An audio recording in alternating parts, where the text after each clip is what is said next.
मोरोपंत गहन विचारात होता.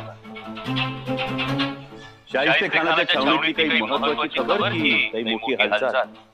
होय राजा, हालचाल सुरू झाली आहे. शाहिस्ता खान त्याच्या कुटुंब कबिल्यासह सारा फौजफाटा घेऊन औरंगाबादच निघालेला आहे. मोरोपंत इतर आनंदाची खबर. शाहिस्ते खानावर जबर छापा मारून एका झटक्यात आपला मुलूक स्वतंत्र करण्याचा आपला मनसुबा तडीत जातो.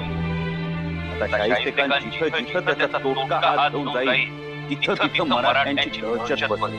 राजे, याचा आम्हाला आनंद आणि अभिमान आहेच, पण राजे, त्यानं जाताना जसवंत सिंग आणि त्याच्या राजपूत फौजेला काही करून कोंढाणा किल्ला ताब्यात घ्यायचाच असा शाही हुकूम फरमावला. आता तो दिवसलेला चिडलेला राजपूत कोंढाण्याचा पीळ अजून आवडला. राजे खासे आपण त्यामध्ये